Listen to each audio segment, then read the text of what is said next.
Hi, hello. I hope that my foot's not on the screen because that's my busted foot, and there's like really no good way to sit on the floor with this busted foot right now. And like the entire thing is purple. A little bit because of the cold and a little bit because of the bruising. So today is December 20th. It is the day before Yule, and it is the penultimate episode of Yule Vlogs 2020. I'm a touch out of it because of pain and having my brain be so full of other things right now, like right here. I think just out of frame is 2 boxes completely full of Yule gifts, and then another box's worth out of the out of packaging that I have to walk over to the safe ship around the corner tomorrow. I meant to do it Friday, but my foot was still too fucked to walk over. Tonight, I believe my girlfriend is coming back over and we will make some cookies, and I will try to get some video of that. So maybe we have bonus Yule log videos. I'm not entirely sure.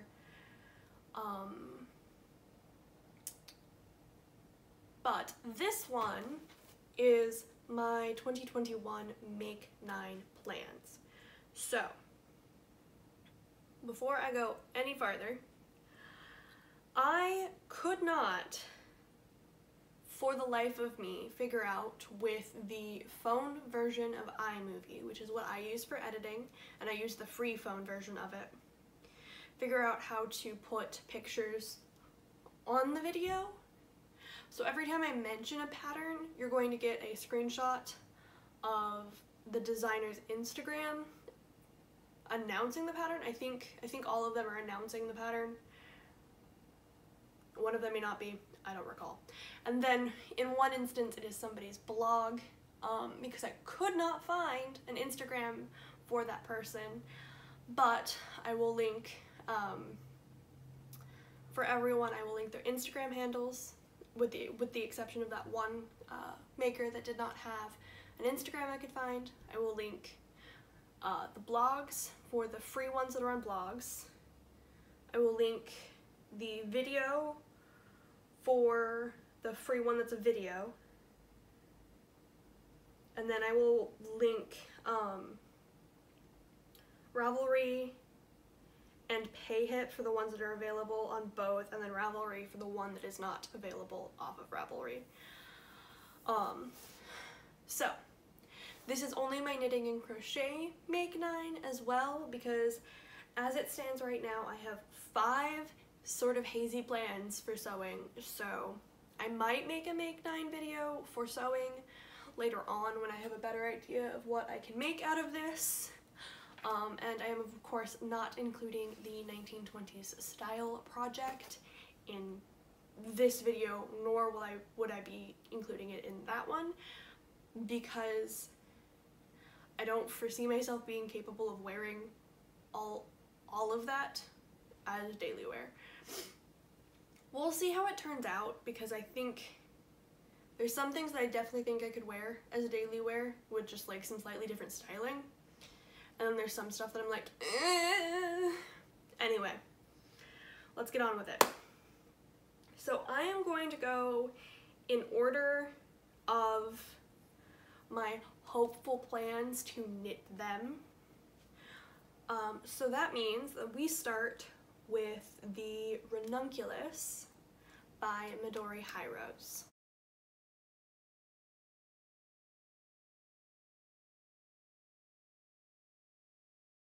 Okay, so it's a very beautiful open work lace pattern. It is one of those one size fits all patterns, and you change the gauge you are using to change the sizing. So I know this is the only one, I believe. Yeah, this is the only one that you have to pay for that is like that.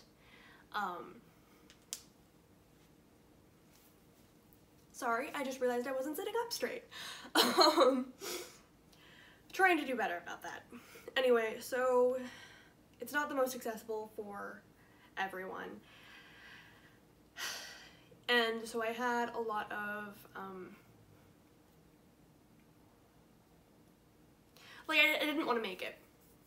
Straight up, I did not want to make it at all because it's not size inclusive. And I told myself earlier this year, 2020, in February or March, that going forward I was not going to knit anything that did not include up to a 60-inch bust, including whatever ease the pattern is designed for. And then I was watching Yet Another Catherine from Heather and Hops. And I mentioned Yet Another Catherine because my name is Catherine, her name is Catherine, and then there is at least one more Catherine that I watch frequently. And so it's like, so far, that's 3 Catherines that do yarn podcasts, vlogcasts, crafting vlogs. Either way, 3 of us, 3 Catherines. How many more Catherines are there? Anyway, so I saw her, and I was watching one of her episodes, and she had made lace weight ranunculuses, like multiple of them, and I lost my mind because I had some of this in my stash. I think I have more somewhere, admittedly. At least one more, maybe? Yeah. And then this one has a teeny tiny little bit taken out of it, because I used it as one of the colors I was holding in the My Little Secret crop earlier this year to try and tone down the camo-ness of the green yarn I used.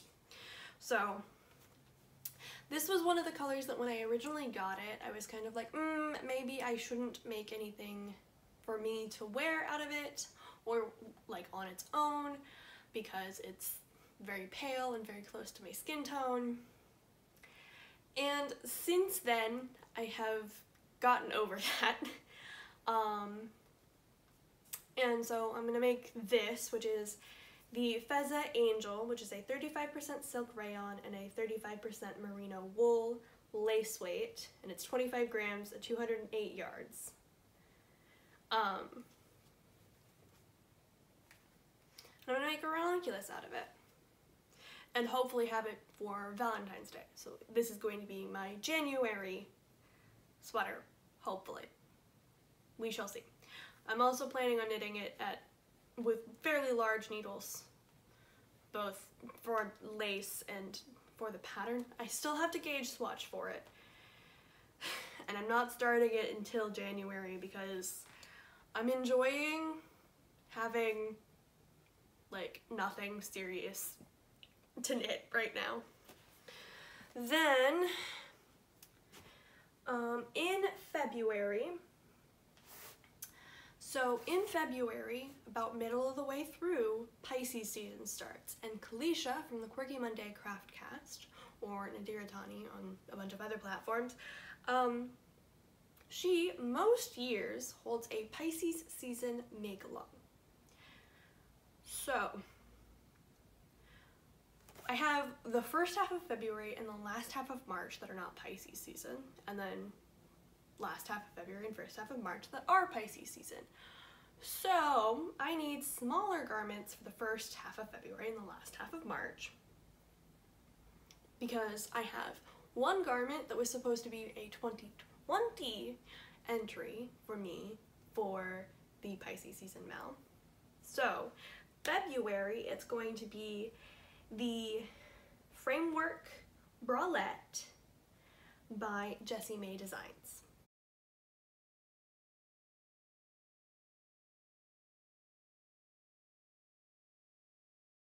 And then I'm going to make that in this really lovely DK weight hand-dyed from Chemknits, from Rebecca. And I believe I've waxed poetic about Rebecca enough times, both here and on Instagram, for you guys to know just how much I love the way she dyes yarn. So it's a purpley pink and a little bit of blue. So I was thinking that maybe if my Ranunculus runs over a little bit, and this one starts a little late, I believe she allows us to use whips under 50%. This one is just going to be a bralette, so I personally feel I will be able to knit this quite quickly, and it's a DK weight.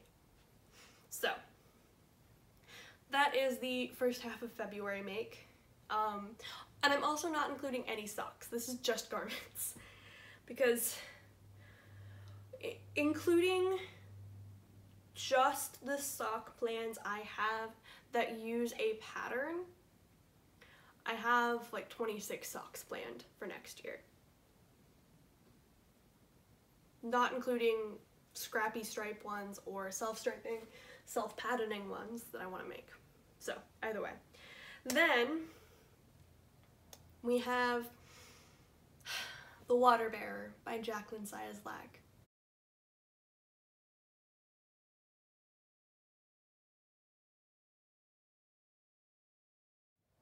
Who is another one of those designers that I am like head over heels for, Jessie May and Jacqueline.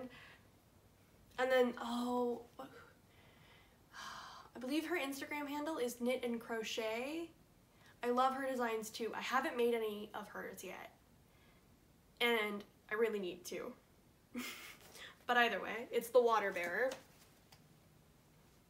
which I believe I talked about because I believe I started my podcast right about the time Pisces season was starting last year.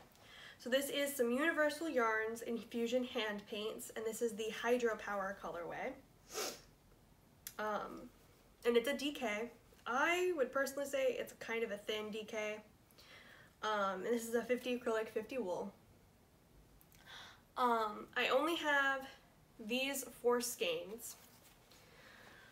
At one point in time, I had found a couple of people on Ravelry who had this dye lot in their stash and were willing to sell it.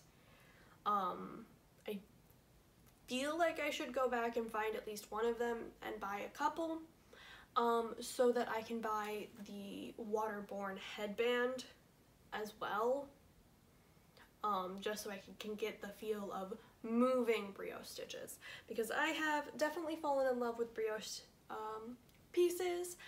I made the Ursa sweater, which is looking a little bit flat. Please don't mind it, it needs a bit of a fluff. I made the Coastal Confessions cowl for my grandmother, and I'm planning on making the Slioche socks at some point too.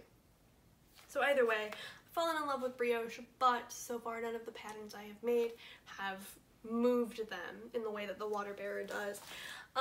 So this is sadly a black and white picture of it, but you know, they move.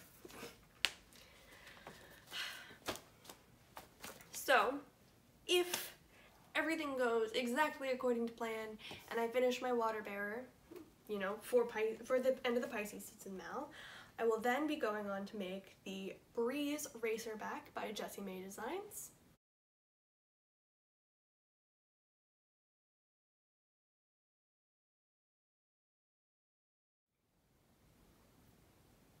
And I will be using another ChemKnits yarn, and this one is a silk and merino blend, I believe. 2 seconds.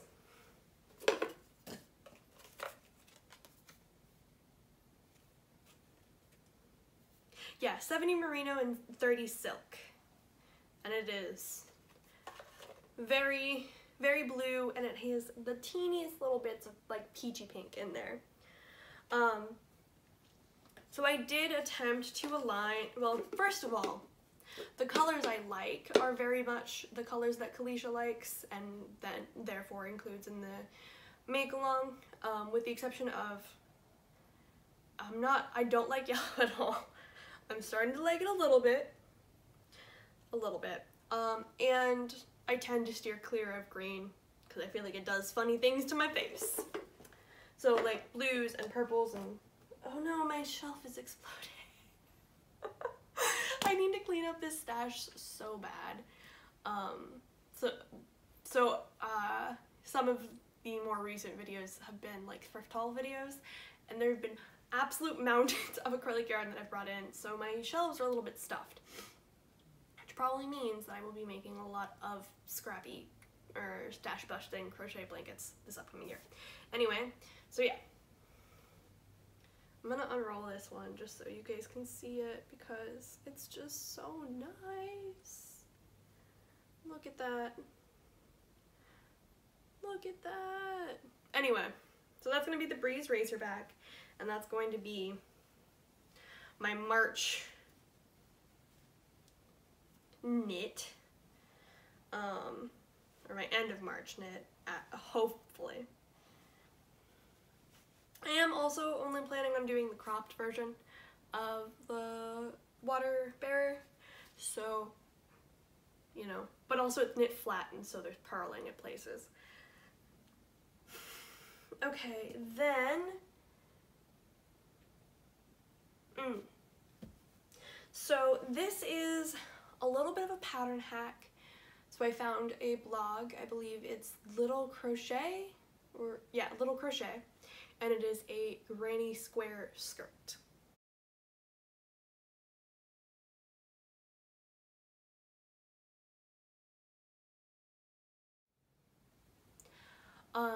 So I thought that it'd be really cute to make that into a Pinafore style dress and put a like granny square as the flap here. You know, do the skirt and then do a flap. So I'm going to be using, this is Loops and Threads Cotton Colors, and this is the taffy colorway. If I wind up, oof, still exploding. If I wind up needing more yarn, I might steal the medium blue and the dark, the medium blue, or the lighter of the two blues in this one, and the purple, because they're the exact same, and this is the Snapdragon colorway.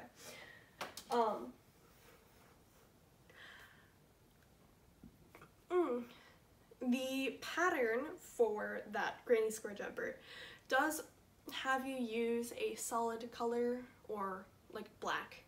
I believe she does black and then she stripes other colors yarn, but I was unable to find a like comparable sort of ply structure solid color yarn.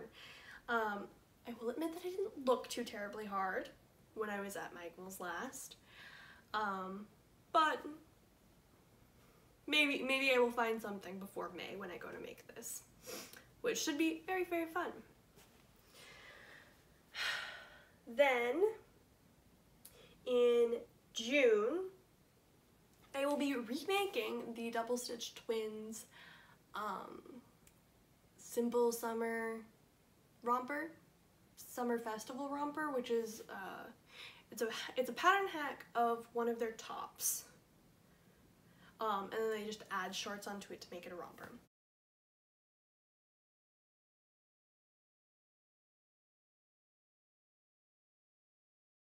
So I made the shirt earlier on in the summer, like right before I made the Ursa, and I have thrown it on a couple of times because I'm like, oh, I'm gonna wear this today as a layering piece, and then the length of it hits funny, and also because I used a chain as the start, it cuts in a little bit. It's not as stretchy as the rest of the fabric.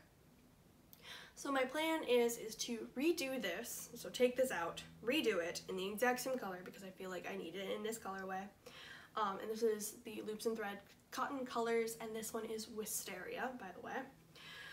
So I have, this is the rest of this one, this is a whole one, and I do have a third one sitting back in there that needs to be detangled because it went in the washing machine and was not properly taken care of.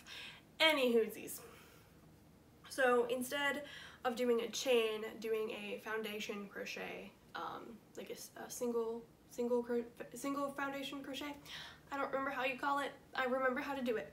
And then moving on to the pattern, and hopefully using a stretchier cast on for the crochet will make it be more wearable for me.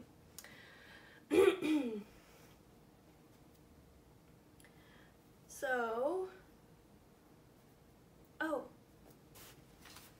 you know what? I've already bungled up because I forgot to say April's. So April is going to be the Mandala vest by Moral Fiber.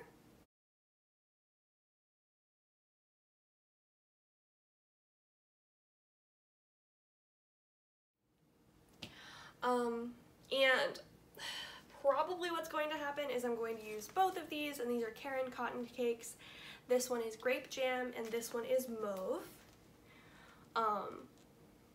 And it's just a really nice crochet circle, and then you put like holes in it for your arms to go through. If I happen to track down the Cotton Colors cake in a gray or a cream that matches this, I might even do the hooded version, just cause. Okay, so yeah. January, February, March, April, May, June, and then July, which is my birth month, I will be making my Scrappy Lapoof.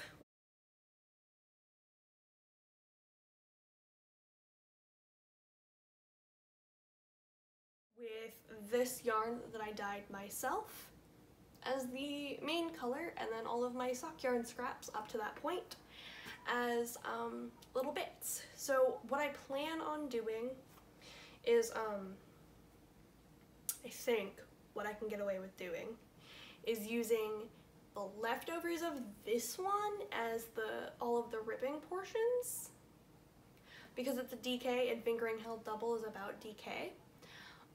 Which then of course makes me wonder if I just want to buy the Bubble V by Jessie May. We might, who knows. That's 7 months from now. So the plan is to use this as all of the ribbing portions, and then to hold one strand of this yarn that I dyed with one of my other sock yarn scraps. I'm not sure as of yet if I want to intersperse those sock yarn scraps with, you know, bits of this yarn that I've dyed myself, or if I want to just do one whole strand is the yarn that I dyed, and then the other whole strand is essentially a magic cake of sock yarn scraps. So there's that. That is the 2021 Make 9 list. Okay, so don't mind the dryer going. I had to hand wash some stuff. I just realized that I actually only told you about 8 of them. The 9th one is I believe it's pronounced Whakamarie by Aroha Knits, Frankie. And it's a really, really lovely cabled tank top.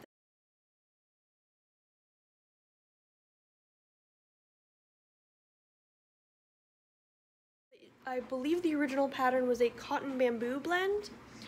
And the reason I forgot to mention it is because I don't have the yarn that I want to use here. I don't have it yet, and I haven't even bought it yet, so it's not like a shipping thing. So it is a worsted weight cotton bamboo blend, I believe, the original pattern. So I want to use a worsted weight cotton bamboo linen, something like that. So I was thinking about one of the multitudes that Knit Picks has, or using oh god, is it Lion Brand's True Boo? Is that their worsted weight bamboo one? But either way, and so that one I don't have the yarn for, so it doesn't have a month assigned, but it'll probably wind up being August if I get the yarn. Originally I had bought the mauve cotton cake to make that top, but then I reminded myself of Morale Fiber and was like, oh no, I have wanted to make one of these vests for like a jillion and more years, so I need to make one of these vests. So there we go. That's all 9.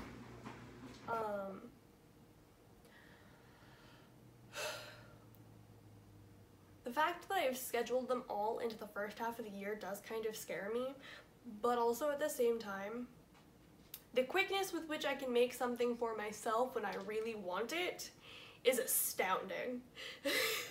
Like, I managed to knit myself a pair of knee-high socks in a week because I wanted them for my birthday fit. This was a week, which I know was definitely partially due to the virtue of being a bulky weight sweater. I knit my best friend, my goth best friend, a pair of socks in a weekend. And me and her have the same exact size. So that means that I can knit myself a pair of socks in a weekend. They were vanilla socks and they were self-striping, so there was lots of motivation. But you know, and I feel like I crochet quite quickly as well. So, because I did this in like 4 or 5 days, the whole top. I don't know. We shall see. Alright, you guys have a good day and a good evening. See you later!